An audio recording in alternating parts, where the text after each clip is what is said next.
नमस्कार, मैं हूं निश्चित दुबे। आप देख रहे हैं कैपिटल टीवी। तो पश्चिम बंगाल की सियासत इस वक्त एक नए मोड़ पर खड़ी है, जहां करीब 50 सीटों पर बिहारी फैक्टर चुनाव का रुख तय करने की ताकत रखता दिख रहा है। बीजेपी, टीएमसी और कांग्रेस तीनों पार्टियों ने इस बार ऐसे उम्मीदवार उतारे हैं जिनका सीधा जुड़ाव बिहार या बिहारी मूल के मतदाताओं से है। लेकिन सबसे आक्रामक और रणनीतिक तरीके से इस कार्ड को बीजेपी खेलती हुई नजर आ रही है। यह सिर्फ उम्मीदवारों का चयन नहीं है, बल्कि एक सोची समझी राजनीतिक चाल है, जिसका मकसद है उस वोट बैंक को साधना जिसे अब तक पूरी तरह से राजनीतिक प्रतिनिधित्व नहीं मिला था। इन सीटों पर रहने वाले लाखों बिहारी मूल के लोग अब खुद को सीधे चुनावी केंद्र में देख रहे हैं और यही बदलाव पूरे खेल को दिलचस्प बना रहा है। बीजेपी इस मौके को एक बड़े नैरेटिव में बदल रही है, सम्मान, पहचान और हिस्सेदारी का नैरेटिव। यही वजह है कि 50 सीटें अब सिर्फ आंकड़ा नहीं रही, बल्कि सत्ता के रास्ते का बड़ा दरवाजा बनती जा रही है। टीएमसी के लिए ये चुनौती इसलिए बड़ी है क्योंकि अब मुकाबला सिर्फ पार्टी बनाम पार्टी नहीं, बल्कि पहचान बना पहचान का होता दिख रहा है। बंगाल की 50 सीटों पर बिहारी फैक्टर। बीजेपी ने इस बार बेहद बारीकी से रणनीति बनाई है और उन इलाकों को चिन्हित किया है जहां हिंदी भाषी और खासकर बिहारी समुदाय की मजबूत मौजूदगी है। इन इलाकों में ऐसे उम्मीदवार उतारना जो उसी समुदाय से आते हो और एक सीधा मैसेज देता है कि आपकी आवाज अब विधानसभा तक जाएगी। यही वो भावनात्मक कनेक्शन है जिसे बीजेपी पूरी ताकत से भुनाने की कोशिश कर रही है। पार्टी सिर्फ उम्मीदवारों तक सीमित नहीं है, बल्कि अपने प्रचार, भाषण और मुद्दों में भी इस समुदाय को केंद्र में रख रही है। रोजगार, सुरक्षा, सम्मान, ये वो शब्द है जो बार बार दोहराए जा रहे हैं। बीजेपी ये दिखाने में लगी है कि वो हर उस वर्ग को साथ लेकर के चलना चाहती है जिसे अब तक नजरअंदाज किया गया। यही रणनीति टीएमसी के लिए खतरे की घंटी बनती जा रही है, क्योंकि अगर ये वोट बैंक एकजुट हो गया तो चुनावी नतीजों पर इसका सीधा असर पड़ेगा। बीजेपी का पुराना फोकस और पूरा फोकस अब इन सीटों पर जीत दर्ज करने से ज्यादा एक स्थायी समर्थन आधार बनाने पर है। बाहरी बनाम स्थानीय से टीएमसी खतरे में। टीएमसी लंबे समय से बंगाली अस्मिता और बाहरी बनाम स्थानीय की राजनीति करती आई है, लेकिन यही रणनीति अब उसके लिए उल्टी पड़ती नजर आ रही है। जिन सीटों पर बिहारी मूल के मतदाता बड़ी संख्या में है, वहां ये नैरेटिव उन्हें अलग थलग कर सकता है। अगर किसी मतदाता को यह महसूस हो कि उसे बाहरी कहा जा रहा है, तो उसका झुकाव स्वाभाविक रूप से उस पार्टी की तरफ से होगा जो उसे अपनाने की बात करती है। यही जगह है जहां बीजेपी बढ़त बनाती दिख रही है। टीएमसी के लिए यह दिक्कत यह है कि वह इस मुद्दे पर खुलकर अपनी रणनीति बदल भी नहीं पा रही है, क्योंकि उसका पारंपरिक वोट बैंक उस स्थानीय पहचान की राजनीति से जुड़ा हुआ है। ऐसे में पार्टी एक सियासी दुविधा में फंस गई है। अगर वह अपने पुराने नैरेटिव पर टिकती है तो नया वोट बैंक खो सकती है, और अगर बदलती है तो पुराना समर्थकों को नाराज कर सकती है। यही असमंजस इस चुनाव में उसके लिए सबसे बड़ी चुनौती बन सकती है। कांग्रेस की एंट्री बिगाड़ेंगे खेल। कांग्रेस ने भी इस बदलते समीकरण को समझते हुए कुछ सीटों पर बिहारी मूल के उम्मीदवार उतारे हैं, लेकिन उसका असर सीमित नजर आता है। असली मुकाबला अभी भी बीजेपी और टीएमसी के बीच ही केंद्रित है।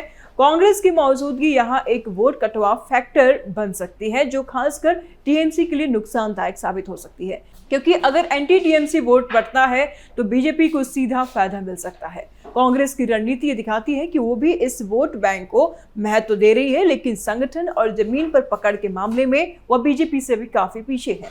ऐसे में उसका रोल निर्णायक कम और समीकरण बिगाड़ने वाला ज्यादा दिखता है। टीएमसी के लिए ये एक और सिरदर्द है, क्योंकि उसे अब सिर्फ बीजेपी से नहीं, बल्कि वोटों के बंटवारे से भी जूझना पड़ेगा। बंगाल में हारेगी ममता बनर्जी। इन 50 सीटों की असली कहानी जमीन स्तर पर लिखी जा रही है, जहां बड़ी संख्या में बिहारी मूल के मजदूर और कामगार रहते हैं। ये वो लोग हैं जो रोजमर्रा की चुनौतियों, रोजगार, महंगाई, सुरक्षा से सीधे इफेक्ट होते हैं, प्रभावित होते हैं और उसी आधार पर वोट करते हैं। बीजेपी ने इन मुद्दों को बहुत आक्रामक तरीके से उठाया है और ये दिखाने की कोशिश की है कि वह इस वर्ग की असली आवाज बन सकती है। जब उम्मीदवार उसी पृष्ठभूमि से आते हैं तो मतदाता को एक अपनापन महसूस होता है और साइकोलॉजिकली टचमैन महसूस होता है जो वोट में बदल सकता है। टीएमसी के लिए चुनौती ये है कि वो इस भावनात्मक कनेक्शन को कैसे तोड़े, क्योंकि सिर्फ योजनाओं और घोषणाओं से ज्यादा असर उस जुड़ाव का होता है जो दिल से बनता है। और यही वजह है कि इस बार का चुनाव सिर्फ मुद्दों का नहीं बल्कि रिश्तों और पहचान का चुनाव बनता जा रहा है। क्या टीएमसी संभाल पाएगी सियासी तूफान? अब सबसे बड़ा सवाल यही है कि क्या टीएमसी इस नई चुनौती का सामना कर पाएगी? पार्टी के सामने विकल्प सीमित है, लेकिन समय अभी भी है। उसे अपनी रणनीति में बदलाव लाना होगा और हर समुदाय को यह भरोसा दिलाना होगा कि वो सिर्फ एक पहचान की नहीं बल्कि सबकी पार्टी है। अगर टीएमसी ऐसा करने में सफल होती है तो मुकाबला बराबरी का हो सकता है, लेकिन अगर वो अपने पुराने ढर्रे पर ही चलती रही तो बीजेपी का ये बिहारी कार्ड उसे भारी पड़ सकती है। ये 50 सीटें चुनाव का परिणाम तय करने में किंग मेकर साबित हो सकती है और यही वजह है कि पूरे देश की नजरें अब इन पर टिकी हुई है। चुनावी जंग अपने चरम पर है और अब देखना होगा कि आखिर किसकी रणनीति आखिरी वक्त में बाजी मारती है। बिहारी फैक्टर बनेगा गेम चेंजर, तो अब पूरी तस्वीर साफ होती नजर आ रही है। पश्चिम बंगाल की 50 सीटें इस बार सिर्फ चुनावी आंकड़े नहीं हैं बल्कि सत्ता की चाबी बन चुकी है। बिहारी फैक्टर जिस तरह से उभर कर सामने आए हैं उसने पूरे चुनावी नैरेटिव को बदल दिया है। बीजेपी ने इसे मौके की तरह लिया है, रणनीति बनाई है और सीधे उस वोट बैंक पर फोकस किया है जो अब तक खुद को हाशिए पर महसूस करता था। उम्मीदवारों का चयन, प्रचार की भाषा और मुद्दों की प्राथमिकता, हर स्तर पर एक साफ साफ मैसेज दिया गया कि चुनाव सिर्फ सत्ता का नहीं बल्कि पहचान और सम्मान का है। टीएमसी के लिए यह सबसे बड़ी चुनौती बनकर सामने आई है। उसकी पारंपरिक राजनीति जो स्थानीय बनाम बाहरी के इर्द गिर्द घूमती रही है, अब उसी के लिए सवाल बनती दिख रही है, क्योंकि जब बड़ी संख्या में मतदाता खुद को उस बाहरी टैग में देखने लगते हैं तो स्वाभाविक तौर पर वे विकल्प तलाशते हैं। बीजेपी ने उसी साइकोलॉजी को समझ करके अपनी पकड़ मजबूत करने की कोशिश की है। अगर रणनीति जमीन पर पूरी तरह से सफल होती है तो टीएमसी को सीधा नुकसान हो सकता है, सिर्फ सीटों में नहीं बल्कि उसके राजनीतिक नैरेटिव में भी। कांग्रेस की मौजूदगी इस समीकरण को और पेचीदा बनाती है। भले ही वो मुख्य मुकाबले में न दिखे, लेकिन उसका रोल वोटों के बंटवारे में अहम हो सकता है और यही बंटवारा टीएमसी के लिए सबसे खतरनाक साबित हो सकता है, क्योंकि इससे बीजेपी को सीधा फायदा मिलने की संभावना बढ़ जाती है। यानी लड़ाई अब सिर्फ दो दलों के बीच नहीं बल्कि कई स्तरों पर चल रही है, जहां हर छोटा बदलाव बड़ा असर डाल सकता है। जब मैंने स्तर पर देखे तो ये चुनाव भावनाओं, पहचान और भरोसे का बन चुका है। मजदूर वर्ग, प्रवासी समुदाय और हिंदी भाषी मतदाता ये सभी अब निर्णायक भूमिका में हैं। जो पार्टी इनसे सीधा जुड़ाव बना पाएगी वही बढ़त हासिल करेगी।